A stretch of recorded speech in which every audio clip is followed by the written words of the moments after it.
Aujourd'hui, vous voulez investir dans l'immobilier locatif et avoir plus de 10% de rendement. Je vais vous expliquer concrètement comment on fait ça en 5 étapes. Bonjour à tous, moi c'est Lucas Hellman, CEO fondateur de Capsule et investisseur. On accompagne les particuliers dans votre projet d'investissement locatif. Et en quelques chiffres, Capsule, c'est plus de 20 millions d'euros investis, 150 projets, cinquantaine, 15 employés.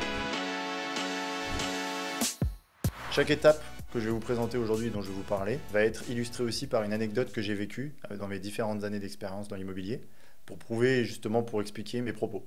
Comme ça, vous avez vraiment des beaux exemples. Pour la première étape, donc, qui est la recherche, il faut tout d'abord créer une stratégie. Savoir ce qu'on veut, ce qu'on recherche, pourquoi on investit, dans quelle ville. Voilà, un peu découvrir quel est le projet qu'on a derrière tout ça. Pourquoi on décide de se lancer dans l'immobilier, quel est l'objectif.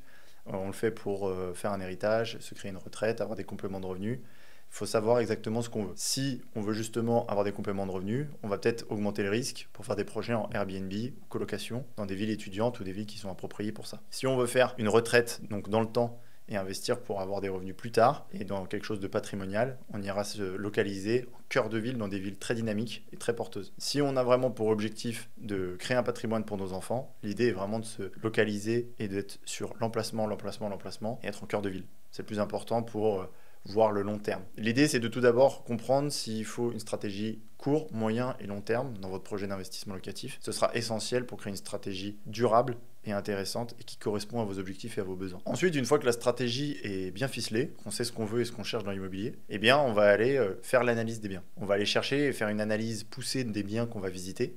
Donc l'objectif derrière tout ça, c'est de comprendre le bien, de savoir s'il correspond à ce qu'on veut faire.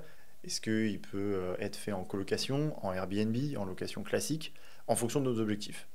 On va partir sur l'exemple du fait qu'on aimerait faire une colocation. Si on veut faire une colocation, mais que le bien est inapproprié parce que la ville ne permet pas de faire de colocation du fait qu'il n'y a pas d'étudiants ou pas beaucoup, et bien justement, partez sur une stratégie. Si vous avez choisi une ville où il y a beaucoup d'étudiants et où la colocation fonctionne, eh bien c'est bon, maintenant il faut trouver le bien. Si votre stratégie part de là, on peut maintenant commencer à faire des visites. Après plusieurs visites et plusieurs biens visités, vous avez pu voir, échanger avec quelques agents, échanger avec quelques professionnels de l'immobilier.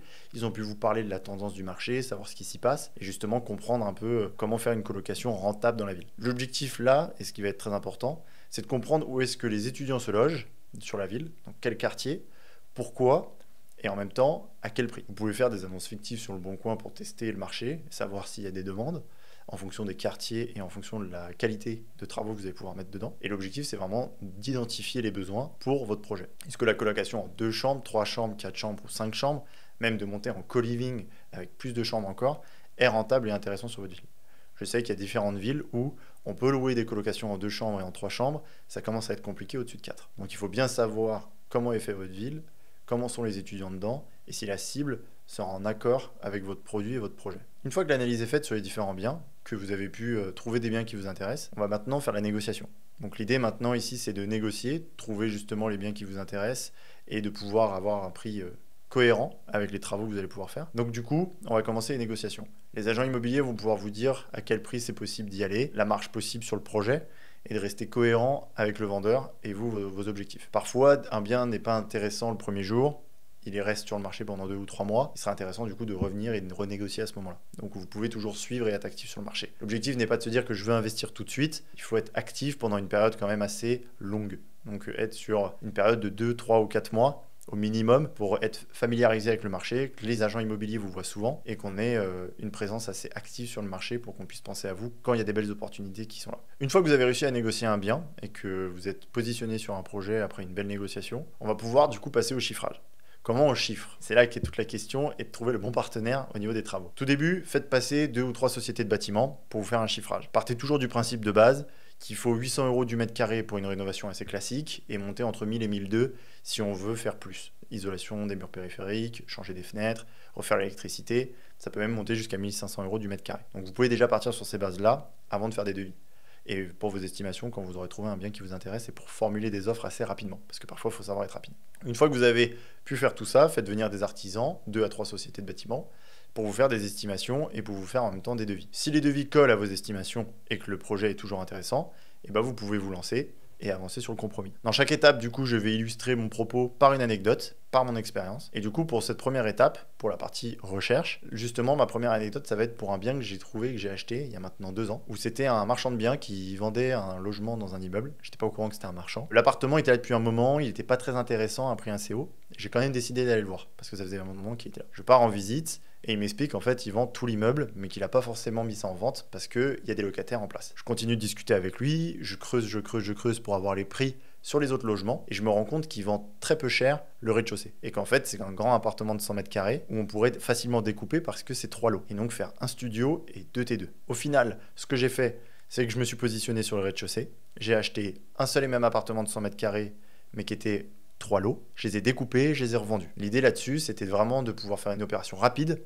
et de faire une belle plus-value. Comme quoi, parfois, on part visiter un bien et on finit par en acheter un autre. C'est là qu'il faut vraiment être curieux et savoir poser les bonnes questions aux personnes qu'on va rencontrer dans l'immobilier. Parfois, quelqu'un va vous faire une visite, il est à moitié dans la visite, et si vous commencez à s'intéresser à lui, à son projet, à pourquoi il vend et ce qu'il recherche, vous allez parfois avoir de belles surprises. Il va pouvoir vous apprendre qu'il a d'autres choses à vendre, qu'il fait d'autres choses dans la vie, et trouver un partenariat comme ça long terme. C'est ce qui s'est passé avec plusieurs agents immobiliers, plusieurs marchands de biens que j'ai pu rencontrer dans toute ma carrière, qui m'expliquaient que finalement ils avaient d'autres choses à vendre, qu'ils avaient d'autres projets, qu'ils vendaient parce qu'ils voulaient que ce soit fait vite et bien. Et donc là justement, peut-être ne pas avoir d'options de financement via une banque pour être intéressant pour une négociation. Il y a plein de choses qui peuvent être dites et discutées lors d'un échange et d'une rencontre. Soyez curieux, intéressés et intéressants pour que la personne en face puisse avoir envie de discuter avec vous, et vous dire les belles opportunités et ses projets pour justement vous partager les choses importantes pour une belle négociation par la suite. Juste avant de passer à la période de compromis, vous n'avez plus qu'à demander une attestation locative à une agence pour justement confirmer le loyer et les estimations que vous êtes faites. Comme ça ira compléter votre dossier bancaire et vous serez solide sur votre projet. Maintenant que la partie recherche vous a bien été expliquée, on va pouvoir passer à la partie suivante, qui est la partie compromis. Dans cette partie-là, je vais vraiment vous expliquer comment on prépare un compromis, comment on valide un projet, et comment on avance par la suite sur la signature avec le notaire. Donc votre offre vient d'être acceptée, génial. Vous allez pouvoir recevoir maintenant tous les documents. Donc lors d'un compromis, enfin avant un compromis, vous allez recevoir beaucoup de documents. Une tonne de paperasse, vous allez voir, c'est pas évident, restez concentrés, mais il va falloir tout lire.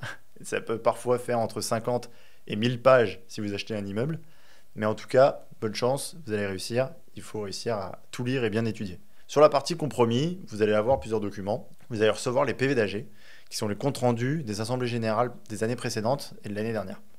L'avantage, c'est que vous allez pouvoir voir tous les sujets qui sont en cours dans la copropriété, les derniers travaux qui ont été votés, réalisés, et les travaux à venir, s'il y en a.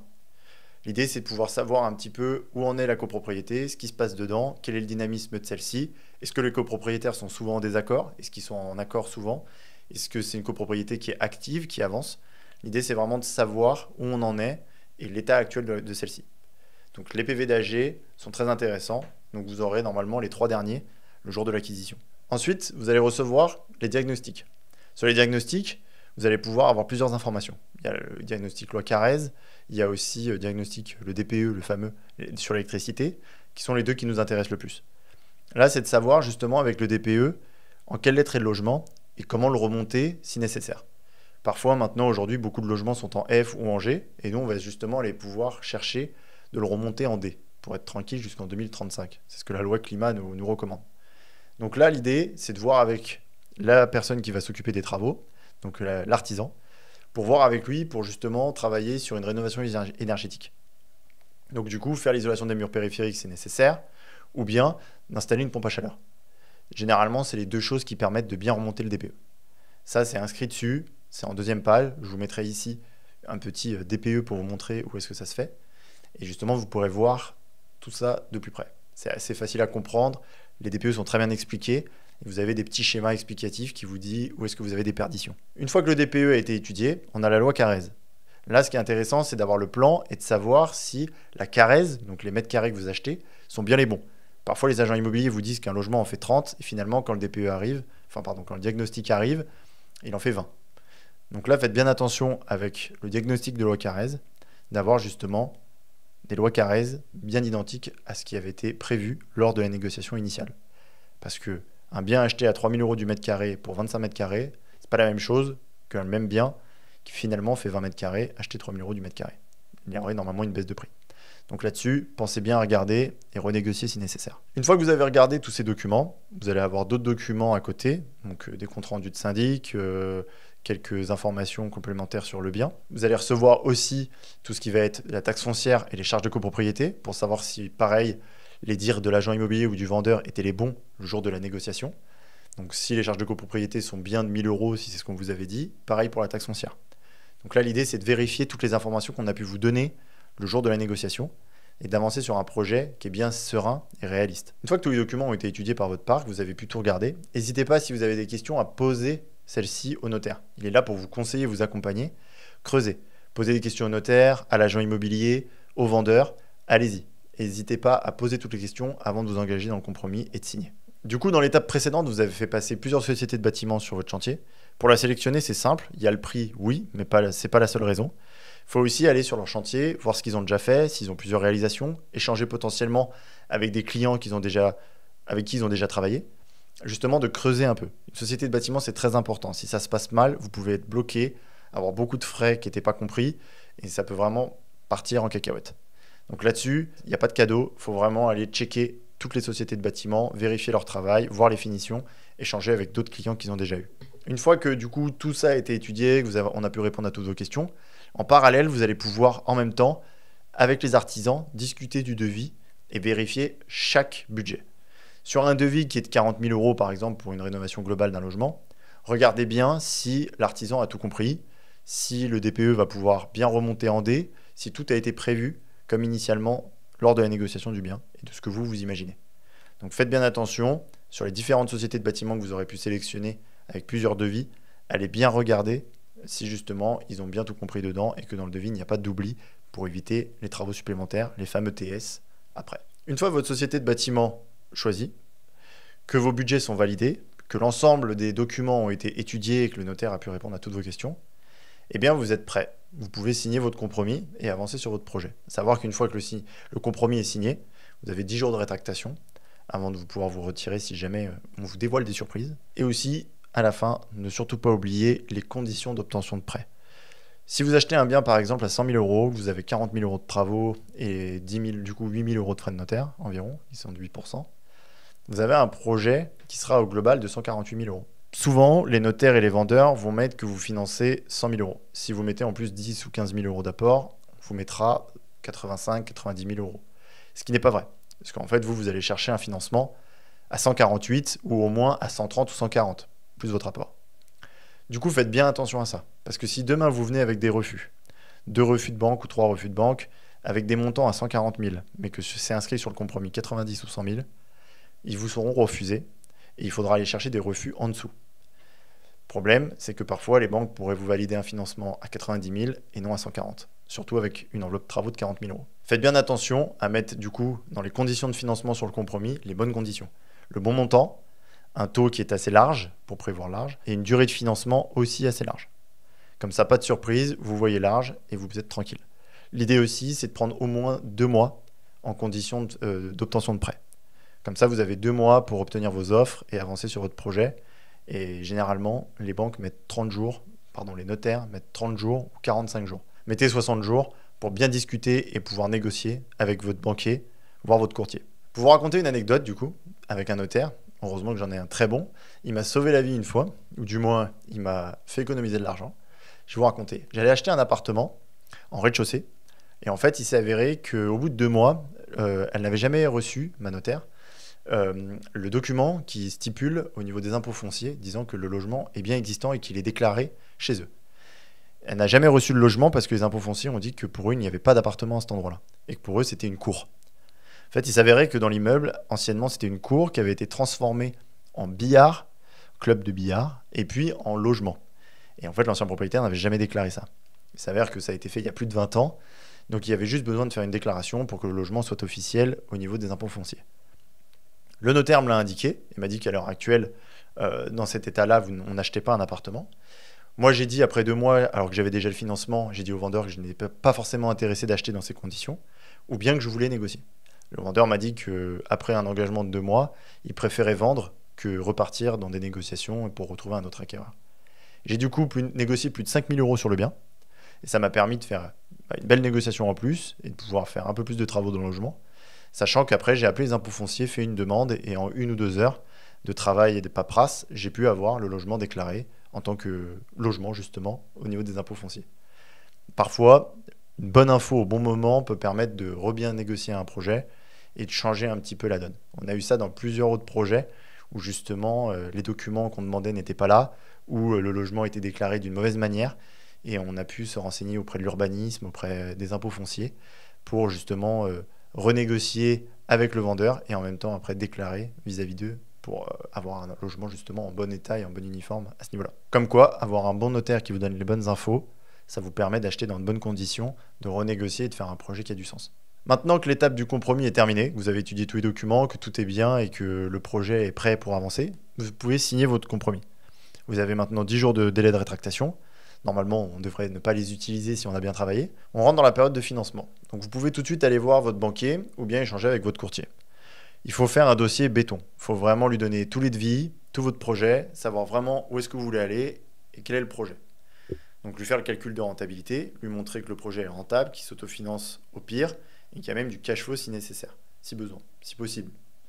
L'idée, c'est vraiment de montrer au banquier que ce projet est ficelé, que vous êtes un professionnel, que vous avez bien travaillé votre sujet, que vous connaissez le quartier, la population, les étudiants que vous allez cibler ou les jeunes actifs, et justement que ce projet de colocation est bien fait et bien pensé par vous. L'idée là, c'est de montrer au banquier ou au courtier que vous maîtrisez votre sujet et qu'il n'aura plus qu'à défendre un dossier facile auprès des banques ou auprès de leur directeur si c'est un banquier. Dans votre dossier bancaire, n'oubliez pas de mettre votre profil, en avant vos conditions et vos avantages. Parfois, si vous avez beaucoup d'apports, mettez-le.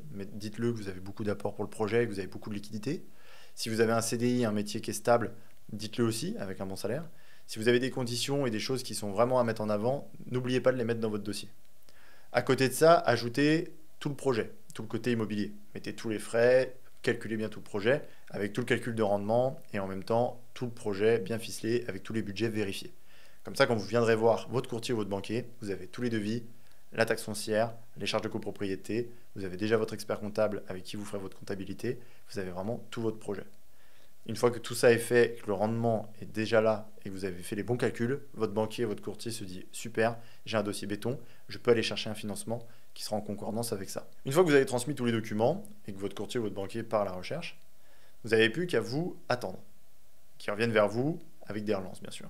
Chaque lundi ou chaque mardi, en début de semaine ou en fin de semaine comme vous souhaitez, faites une relance mail ou un appel à votre banquier ou courtier pour savoir où ça en est. Comment ça a avancé, quel taux vous avez pu avoir, s'il y a des retours auprès des banques, qu'est-ce qui gêne pas, avoir un peu la tendance. À côté de ça, avec la société de travaux, signez bien votre vie, engagez-vous avec eux et dites-leur que justement le projet devrait venir d'ici 2 ou 3 mois, la période de financement. Comme ça, vous anticipez bien et la société de bâtiment est prête à attaquer le bien dès que vous aurez acheté.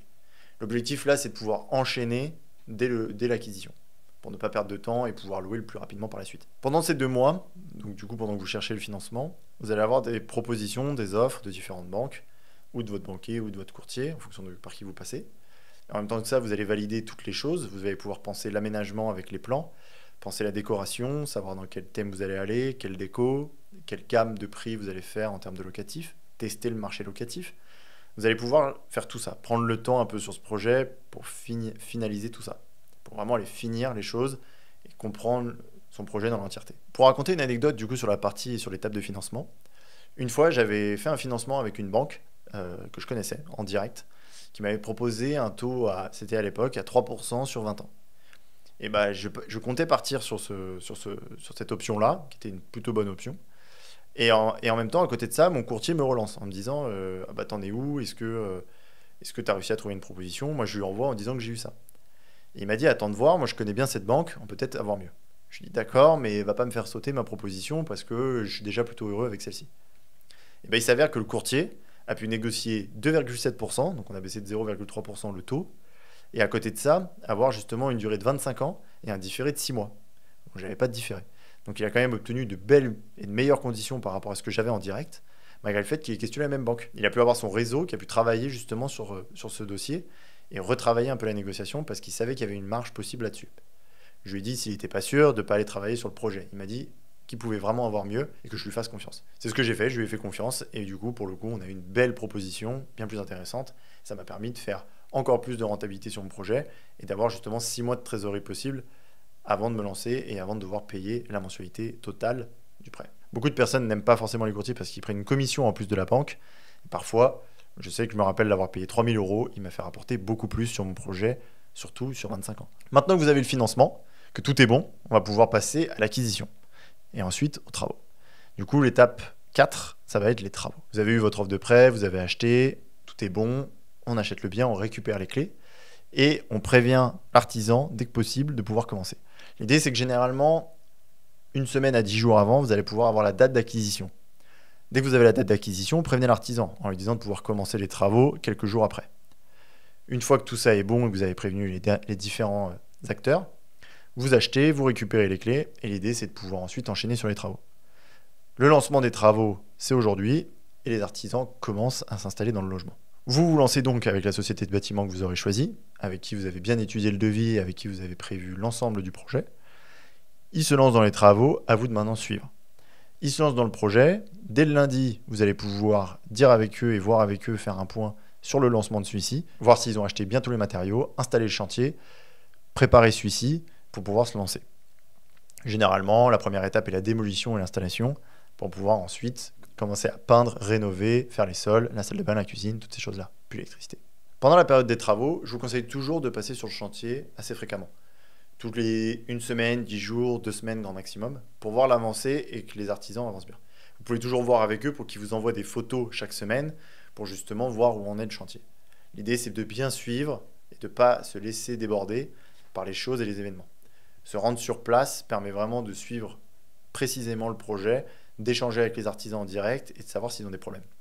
Moi, je sais que dès que je me rendais sur place, je demandais aux artisans si pour eux tout était bon, que le chantier n'était pas trop dur, qu'ils avaient besoin d'eau, qu'ils avaient besoin de quelque chose. J'en profitais pour leur ramener des boissons, pour échanger avec eux, les aider à monter un peu de placo si besoin. Ça me prenait une demi-heure, 1 heure, et au moins ça créait du relationnel.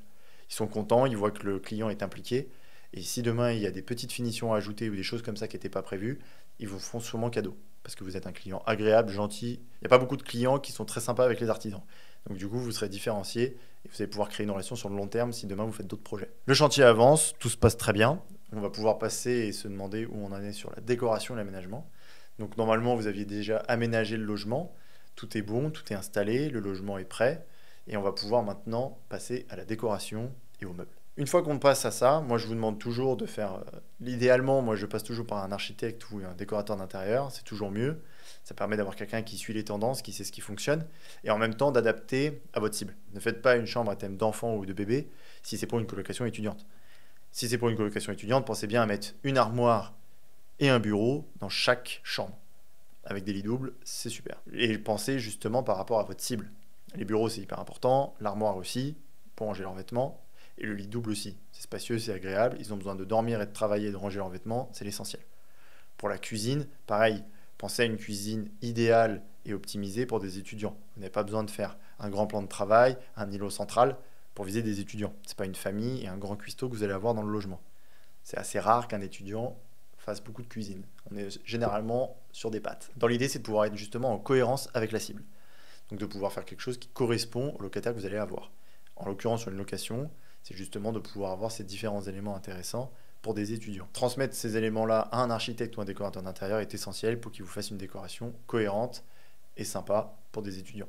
Il va pouvoir vous proposer différents moodboards, c'est un petit investissement, mais ça en vaut la peine, parce que demain, sur les photos, dans les annonces, ça fera la différence. Et votre logement partira beaucoup plus vite que les autres. Une fois que vous avez fait le choix de la décoration, une fois que tout a été fait, d'ailleurs le choix de la décoration, vous pouvez le faire pendant la période de compromis, mais on préfère être sûr d'acheter le bien. Donc ça, vous pouvez le faire pendant la période de travaux avec un décorateur d'intérieur. Mais idéalement, je vous conseille toujours de le faire pendant le compromis si vous êtes sûr d'avoir le financement. Comme ça, vous avancez déjà sur les matériaux et les différentes choses avec le décorateur d'intérieur. Une fois que tout est fait, que vous savez la décoration que vous voulez dans votre logement et que le chantier a bien avancé, voire terminé, pensez à vérifier les finitions. Parce qu'un artisan qui quitte un logement, c'est difficile de le faire revenir une fois qu'il a terminé son chantier. Regardez bien si les finitions sont bien terminées, si les peintures ne débordent pas, si les radiateurs sont bien installés, si l'isolation sur les murs périphériques a bien été faite, toutes ces choses-là. Regardez si votre cuisine et vos mitigeurs sont bien mis, regardez si tout est bien et bien ficelé, si les joints de carrelage des salles de bain aussi, voilà, toutes ces choses-là. Passez une après-midi ou une demi-journée avec eux sur place pour tout vérifier et voir si tout est bien terminé. Une fois que tout est bien fini, que le chantier est terminé, que la décoration est prête, on va pouvoir la commander. Une fois que la décoration est commandée et que l'architecte d'intérieur a tout fait pour vous, eh bien c'est bon, on passe à la livraison et à l'installation. Cette fois-ci, soit vous décidez de passer un week-end entre amis pour tout monter et tout installer, ou bien vous passez par un monteur de meubles. Moi aujourd'hui, je passe par un monteur de meubles pour l'ensemble, parce que je sais à quel point c'est pénible et long d'installer et de pouvoir monter tous les meubles. Donc aujourd'hui, si vous voulez tout installer, pensez à prendre le temps et à faire ça bien pour que justement le logement soit idéal. On arrive à la fin du projet, l'objectif c'est pas de bâcler la fin, mais justement de bien finir pour que le jour où on met les photos et la location, on puisse le louer vite et bien cher, pour avoir justement un bon rendement. Pour cette étape 4, sur les travaux, je vais vous raconter une anecdote que j'ai eue avec des artisans, qui sont aujourd'hui mes artisans depuis maintenant plus de 4 ans, avec qui je travaille au quotidien. Et ce qui s'était passé, c'est que je rendais visite souvent aux artisans, je leur disais que c'était mon premier projet et que je voulais en faire plusieurs, et donc du coup ils avaient compris qu'il y avait une relation long terme à créer. Je leur demandais s'ils avaient besoin de quelque chose, à chaque fois que je venais, je regardais avec eux s'ils avaient besoin d'aide, et en même temps, à côté de ça, je faisais attention à l'avancée du chantier. Ce qui s'est passé, c'est qu'à un moment donné, il y a eu un souci parce que dans l'aménagement et comment on a pensé le bien, il y a un mur qui s'avérait porteur alors qu'il ne semblait pas l'être.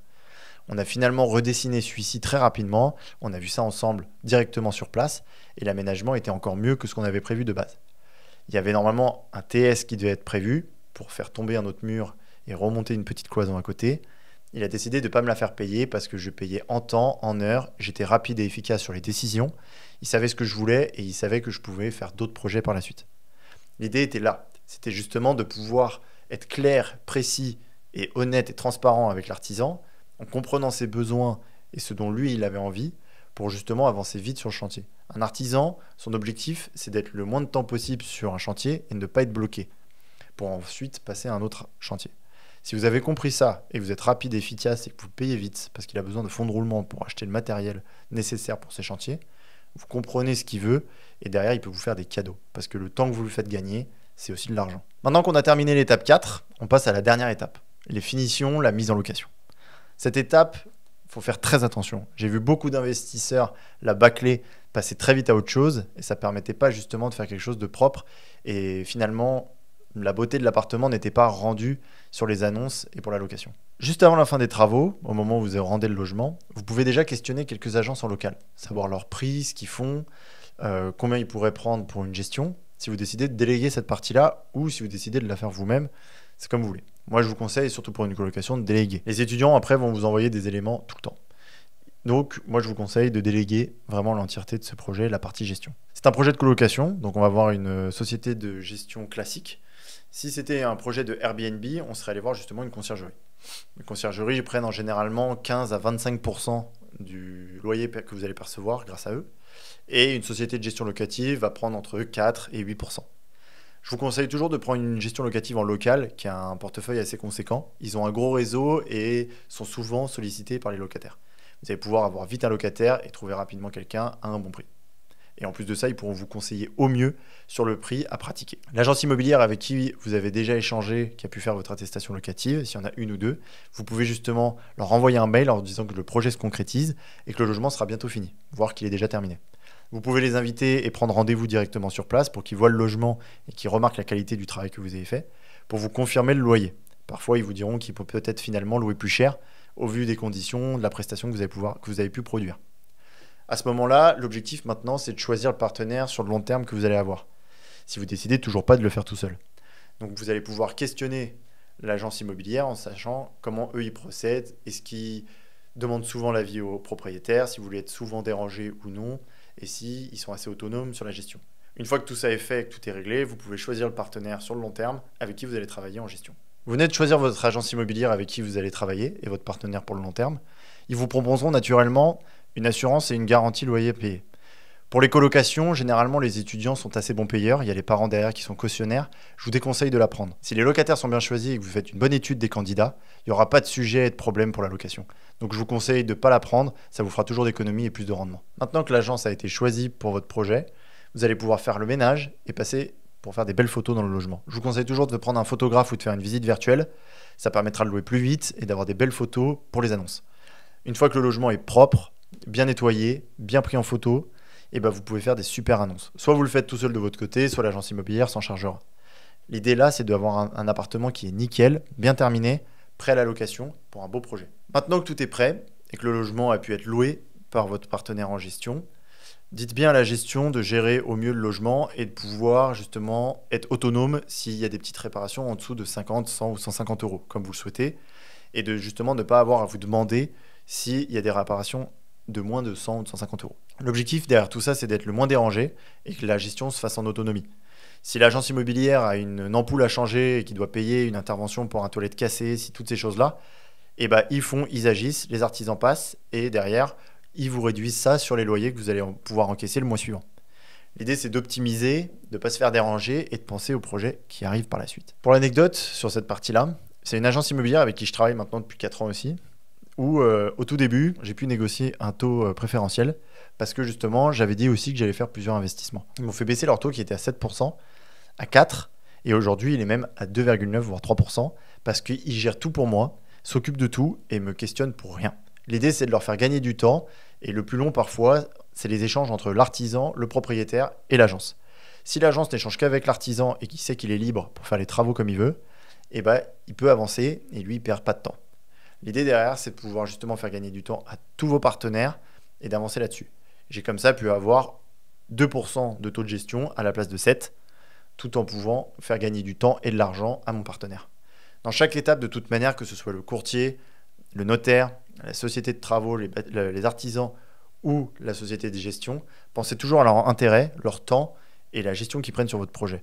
Si vous êtes rapide, efficace, transparent et vous payez en heure et vous leur faites confiance, ils vous le renverront et vous font de bons prix. L'immobilier, c'est ça. C'est trouver des bons partenaires au bon moment, savoir les écouter, savoir ce qu'ils veulent et ce qu'ils cherchent. Et si vous êtes comme ça et vous allez vraiment dans ce sens, il n'y aura pas de sujet. Vous aurez un projet rentable et intéressant. Ne pas oublier que le plus important dans ce projet, ça se passe à la négociation, au tout début du projet. D'avoir un bien négocié permet ensuite de faire des belles rénovations et une belle location. Si un projet à 150 ou 160 000 euros vous permet d'avoir plus de 1 300 ou 1 400 euros de loyer, les 10% de rendement seront là. Et en même temps, à côté de ça, vous aurez des partenaires de confiance qui vous font des bons prix et qui ont été réactifs avec un appartement complètement nickel. L'idée derrière tout ça, c'est vraiment d'avoir un patrimoine qui est beau, qui est bien rénové, qui s'inscrit dans le long terme et qui vous prend le moins de temps possible. Maintenant que le projet a bien été fait, que vos partenaires sont en place, vous pouvez enchaîner, aller en faire un autre et continuer comme ça dans le développement de votre patrimoine. Votre courtier, votre artisan et votre société de gestion, l'agence immobilière, sont prêts et sont disponibles pour vous. Vous n'avez plus qu'à faire le second et puis après enchaîner. C'est aujourd'hui grâce à cette méthode que j'ai pu passer de 1 à 10 biens en moins de 4 ans. Et aujourd'hui, avec Capsule, on a pu faire plus de 150 projets pour nos clients, pour 20 millions d'euros investis grâce à ces méthodes. Nos partenaires, c'est la clé de la réussite. Si vous vous entendez bien et vous les récompensez, c'est là que vous ferez la différence. Quelque chose de bête, si je vous donne par exemple un tips, moi, typiquement à Noël, pendant les fêtes, je donne des chocolats à chacun de mes partenaires. Je vais déposer une petite boîte avec un petit mot. Encore une belle année de réussite ensemble. Une prochaine arrive qui sera d'autant plus intéressante et businessment parlant bénéfique pour vous et pour nous. L'idée, c'est justement de montrer qu'on est présent, qu'on est attentionné et qu'on apprécie vraiment les gens qui se cachent derrière les ordinateurs, les mails, les échanges qu'on peut avoir au quotidien ou sur l'année. Créer quelque chose de confiance avec des partenaires de confiance, ça vous permet de vraiment développer un patrimoine qui est intéressant et qui est géré par des personnes responsables. Je vais terminer ces vidéos et ce podcast toujours par des petits tips pour différentes choses. Là, aujourd'hui, on a pas mal parlé de la colocation sur notre projet d'investissement. Pour la partie colocation, moi, ce que je vous conseille toujours, nous, aujourd'hui, on procède comme ça. On fait que des baux solidaires. On loue uniquement à tout le monde et non à la chambre. En fait, si vous avez une colocation de 3 chambres, ça vous permet de louer à 3 personnes en même temps et d'avoir qu'un seul bail. Moi, c'est ce qu'on fait depuis le début et ça permet d'avoir justement un groupe et une cohésion sur les locataires pour ne pas avoir des roulements et des chambres qui se vident.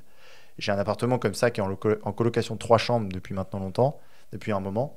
Et les locataires ne bougent pas, c'est 3 personnes qui se connaissent, ils sont en master, dans une école de commerce. Et donc justement, ils sont là pour 5 ans. Ça fait maintenant 3 ans qu'ils sont là, il n'y a pas de sujet, tout se passe très bien. Donc essayez de faire des baux solidaires. Parfois la ville le permet, parfois la ville ne le permet pas, dans le sens où il y a des villes où la location à la chambre est beaucoup plus fréquente et faite que la location en baux solidaire. Donc d'abord, renseignez-vous là-dessus. Peut-être sur la mise en location, quand vous testez des annonces sur le Bon Coin, vous pouvez tester sur les deux. Faire un loyer global à 1 300 € ou bien de faire 400, 450 € à la chambre en individuel et voir un petit peu les réponses que vous avez, les demandes que vous avez à ce niveau-là, savoir justement comment est la tendance sur la ville. Ensuite, comme tips de choses qui n'est pas à faire, c'est pour de la colocation, ce serait plus de partir trop dans un thème et de trop vouloir se différencier. Il faut faire quelque chose de beau, d'épuré, qui parle à tout le monde, parce que parfois vous allez pouvoir louer à des filles, à des garçons, en école de commerce, des médecins, de la fac. Il faut pouvoir s'adresser à tout le monde. Faites quelque chose de beau, qui plaît à tout le monde, mais qui en même temps a un petit grain de décoration et un petit style. Vous pouvez vous différencier avec des murs de couleurs, sans pour autant aller dans le jaune ou dans le rouge. Vous pouvez faire des murs de couleurs en bleu, en beige, en marron, des choses qui sont quand même d'actualité et sympas, sans pour autant prendre parti et créer un projet qui serait assez clivant sur le marché. Ça peut marcher pour du Airbnb, ça peut marcher pour certaines locations, mais on n'est pas là pour se fermer et on veut louer assez vite et bien. Donc faites quelque chose qui est cohérent, qui est beau, qui est esthétique. Un décorateur d'intérieur saura et comprendra très bien votre demande. Optez pour ça, ce sera le mieux pour votre projet. En dernier tips, du coup, je vais vous reparler de la période de recherche. Donc soyez vraiment curieux avec les personnes que vous rencontrez, parce que parfois ils vous donnent des éléments de négociation. Pressé de vendre, a besoin de cash pour passer sur un autre projet, a envie de vendre aux bonnes personnes parce que c'est important pour eux. Tout ça peut vous servir pour négocier. Donc prenez le temps de bien étudier toutes les conditions, savoir ce qui est intéressant pour eux, et vous, ce sera des armes de plus pour bien négocier. Donc écoutez les personnes que vous allez rencontrer, soyez humain, ce sera le plus important pour bien négocier un bien. Vous pourrez ensuite comme ça faire passer vos besoins un peu avant les siens, parce que du coup, il aura créé de la sympathie et de l'envie de réaliser le projet avec vous. Merci beaucoup de m'avoir écouté jusqu'au bout. Et c'était la première vidéo d'une longue série sur l'immobilier. L'objectif, pour moi, ça va être de vous présenter plein de tips et de vous parler énormément de choses concrètes sur l'immobilier. Donc abonnez-vous et à bientôt.